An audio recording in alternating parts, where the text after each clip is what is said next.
po mga idol. Sa video po natin ngayon, ipapakita ko po yung paggawa ko po ng pintuan.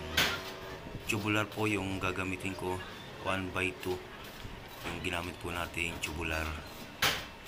Yan po, sa nakikita nyo po, biniwidin ko na po, binubuo ko po unti-unti. Plywood lang po yung gagamitin po nating takip nya. Then lalagyan po natin sila ng brace na paring or carrying po yung ginamit po namin, carrying channel. Lalagyan po natin sa gitna. Then syempre po lalagyan po natin ng mga brace po para po sa padlock, then sa handle, ganyan po.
Sa pagkakabit ko po ng bisagra mga idol ay pinapasok ko po yung isa pong side ng bisagra po sa loob po ng pinakahamba po natin.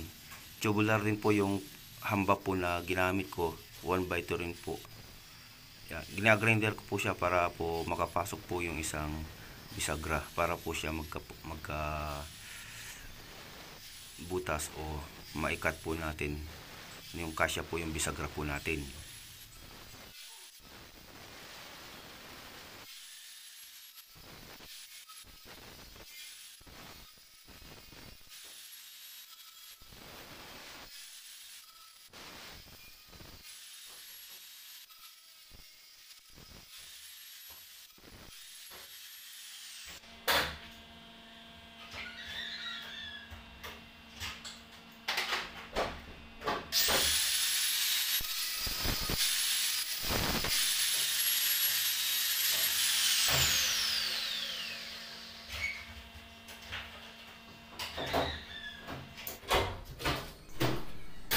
Kung makikita nyo po, nagkaroon na po siya ng cut. Then papasok na lang po natin yung bisagra.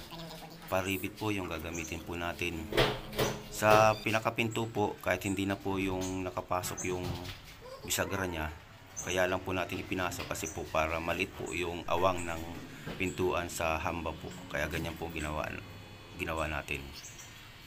Ayan po, pinasok po natin, saka po natin siya i-rebit. Minsan po hindi po nag-eksakto doon sa butas yung rivet po natin, kaya okay na po kahit ilang rivet po ang mailagay po natin para po medyo matibay po siya.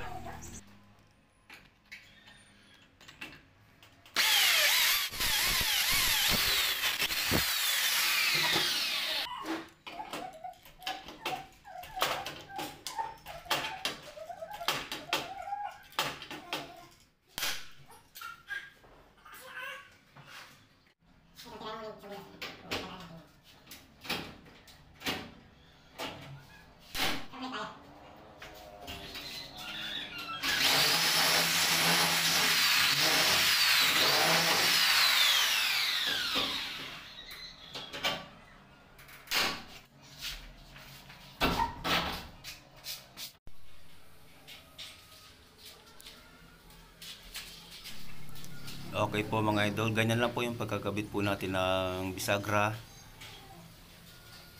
Yan, nakaribit po siya. Depende po sa gusto po nating ribit para matibay.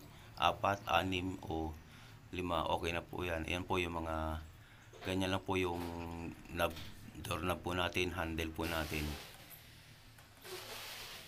Okay po mga idol, marami pong salamat sa panonood. Sana po kahit papaano po may natutunan po kayo sa pagkabit po ng pintuan sa hamba po namin na ginawa. Ayan na po yung napins po natin na trabaho. Marami pong salamat mga idol.